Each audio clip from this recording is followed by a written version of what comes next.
Kia ora, it's Ruth here and welcome to my backyard in Christchurch. The last video I did, I showed you this section of the garden. So now it's over to this section here where we have our new glass house, as well as what Caleb has been working on today, our plumbing for it so we can collect the water. Last week we had some crazy days where we got I think 35 mils of rain in just over 24 hours, and then not last night but the night before in the glass house it was -2 or -3 I think, and -5 outside. So spring still, we've got the rain that comes with spring, but we've also got the freezing winter nights with some awesome ice. I'll chuck in a little video actually that I sent to my friend of me breaking ice in the morning, something I quite like to do. I found an even better one. Let's start here in the glass house. I'm really enjoying having this, getting things started. As I've said though, trying not to get too excited and get things happening too quickly. But all our flowers now are starting to come up. So this is actually a Yates mix that I got, that's bee pasture. Now because, I can show you out here, we have all the mulch down, it means that if I scatter seeds like that, they don't always come up because the mulch is doing what it's meant to do and suppressing weeds. So what I've decided is that things like the bee pasture and even mixes like that, I'll start in trays first. Once they get a little bit bigger, I can intentionally put them where I want to go. So that's what we're doing with most of my flowers this year, is growing them from seed in the trays first. So the bee picture's a mix. These ones are all white, which will be fantastic. My Gara are starting to come up, which is awesome. A whole lot of zinnia, and these all need to be pricked out really soon. My salvia, these are all planted at the same time, are just starting to show. Same cornflowers and straw flowers are going really well. Over here my calendula are coming up. My marigolds though, not yet. If I jump over here to the other flowers, nasturtiums, they're coming up, and pansies are just starting too. So that's something that always amazes me. I mean, I did just say it's got 2 minuses in this, so it gets flippin' cold. But it amazes me how the different flowers come up at different times, all planted on the same day, and it shows how patience is really important. So now some of the veggies that I've got going. My New Zealand spinach, I never actually planted because the seeds just didn't germinate when I tried to pre-do them. But we've got our normal spinach, which is hybrid number 7. That one I actually got, there was meant to be a Grow Ototahi big gardening festival at Botanic Gardens at the start of the year. COVID happened, it didn't happen, but I went to the kiosk and they had some free seeds. So I got those ones as well as some lettuce seeds, which is awesome. Over here I've got some butter crunch, some more tatsoi and more kohlrabi. Now we'll just see how the tatsoi and kohlrabi go, because as I show you soon in the last garden, they've already gone to flower, but people say you can grow them kind of in the fringe seasons as well. Again, an experiment, we'll see how they go. And just yesterday I planted some more seeds. So I've got heaps of different beetroots. I've got a cylindra one, I've got the candied one, fancy lettuce, spinach, more hybrid number 7, perfect 3 beetroot, and beetroot torpedo. So I'm starting to get there with all my seed planting, and then I've kind of, maybe in a week or 2 or 3, I'll start planting some more of my summer ones. But Caleb decided to get a little bit excited and decided to plant some zucchinis. So we'll need to really protect them for a while. But we've got 2 green ones and 1 yellow. Which we love zucchini, we love all the versatility. Last year our season wasn't that flash for them, the year before we had too many. So it's always that kind of mix between how many plants we plant. We'll see whether we've got enough. And then down here, I've just started pricking out my tomatoes. This, Caleb's written the labels for me, #Karen. I got heirloom tomatoes from a colleague last year, and so I kept some seeds to grow on some myself. And all of these are looking quite good. Now you'll notice that these are looking a lot shorter than these ones. It's because all of the stalks can grow roots, and so what I've done is I've actually planted the ones that have different leaves up to just above the leaves, so that when I plant them out they've already got some more roots, and then I'll plant them a bit deeper again. Which is the really cool thing about tomatoes, is they grow lots of roots, and the more roots the better they can establish, the more chance they have at getting water. And I've just made glove hangers so that they can dry out. We'll see if they get too hot, especially these plastic ones in the sun, but we'll see. So let's go out here. Along here are some cornflowers and my sweet peas, which are nearly getting tall enough to start going up the trellis. I'm really looking forward to having lots of sweet peas. Last year I didn't quite get onto it early enough, but my aim is to be able to have heaps and heaps, so anyone that comes over, if they want them, I can send them home with a bunch of sweet peas and always have them in the house because they're such beautiful flowers, and also they just grow so wonderfully. And then here we've got some of these straw flowers that are coming up again, which I'm really happy. They are frost tender, but they've done okay. There are some bits that are coming off, but that's okay.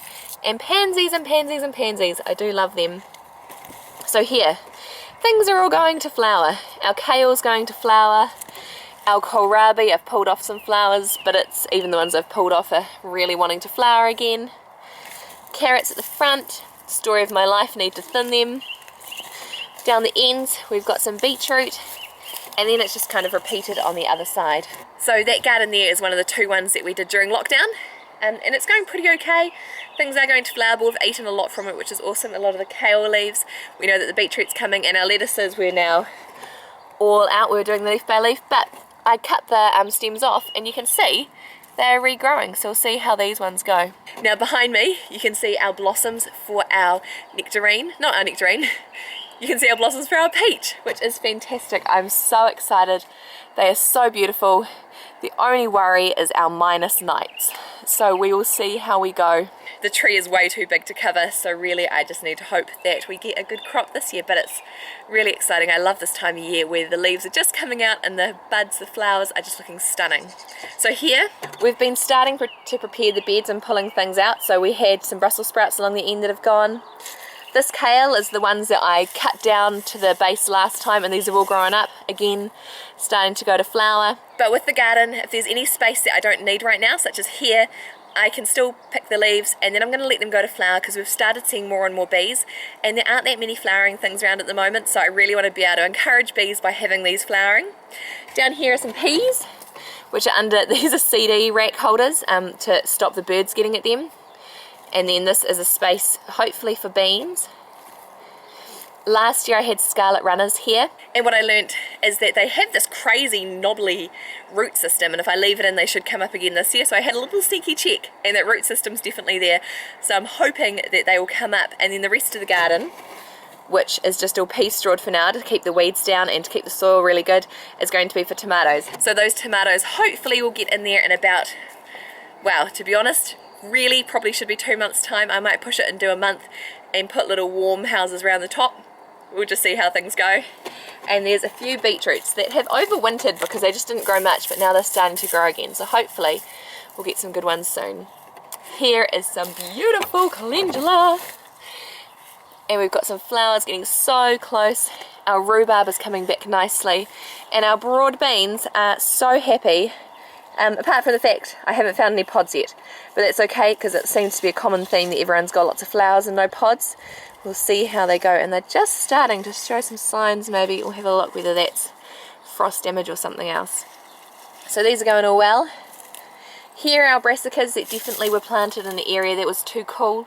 So there's a few broccoli heads that we've been having, but it's just kind of slow going. So yeah, this garden gets really cold in the winter, but that's okay because we've just learned for next winter we need to be a bit more strategic. 1, planting things earlier, and 2, maybe just letting some gardens be full of broad beans or something like that, just to keep the soil alive, keep it going, and just seeing how it grows over winter.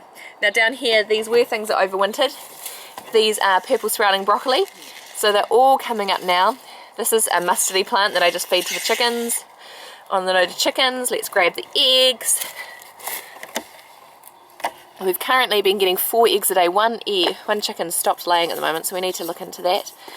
But love it, love grabbing the eggs every day.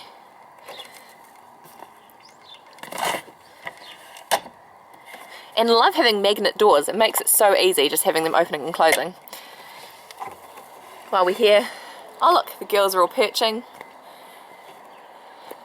Having quite a good time. Our neighbours have been doing a big tidy up of their garden. We're very lucky to have neighbours that really enjoy gardening too, and so these girls have been so spoiled. Normally that's gone in 2 seconds flat, but they've had so much it's being left. I'm sure they will enjoy it tomorrow.